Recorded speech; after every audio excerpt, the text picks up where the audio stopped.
Новите цени на горивата се огромен ризик за масовни поскапувања, бидејќи тие се вградени во сите производи и услужни дејности.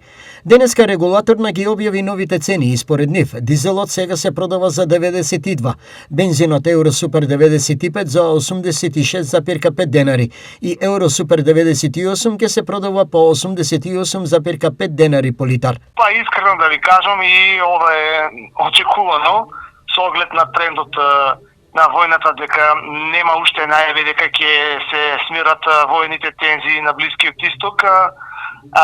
Значи беше најавено од прилика, не толку транспарентно, но беше најавено некое покачување денеска, тоа значи се оствари.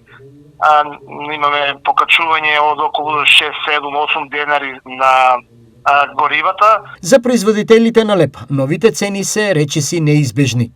Ние пекарите веќе долго време размислуваме да ја покачиме некоја си минимална цена на лебот со некои 3 до 5 денари, бидејќи континуирано веќе, како што знаеме, се покачуваат и платите на вработените, со тоа секако имаме и тука зголемени трошоци, така да ова веќе трошок што верувам дека ќе го издржиме некое време, но на долг период нема да можеме да го издржиме, или ќе го намалиме производството, или ќе мораме да ја покачиме цената. И за земјоделците, новите цени на горивата се проблем.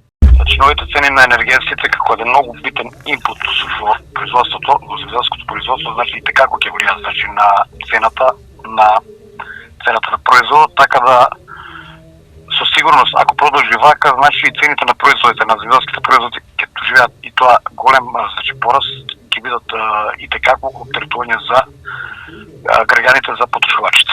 Од друга страна, нема ризик за повисоки цени на месото. Цените за сега, што покачувањето на нафтата не се толку засегат за производство на свинско месо, меѓутоа ако продолжи да се качува, и тука ќе имаме некои плюс додатни трошоци.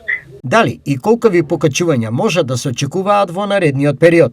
Очигледно е дека ако нема некои мерки од страна на државата, дека тоа ќе се прелее на цените. Знаете дека во транспортот, во земјоделството, во минеродниот транспорт исто така. Значи секаде нафтата учествува како инпут и веројатноста за зголемување на цените и на настанување на инфлаторен шок е многу голем. Сега или многу набруго на потек ќе бидат производителите, по нив трговците, а на крај сметката задолжително ја плаќаат граѓаните. Во колков обем ќе бидат покачувањата неизвестно, но доколку војната во заливот продолжи, новите цени ќе бидат известни.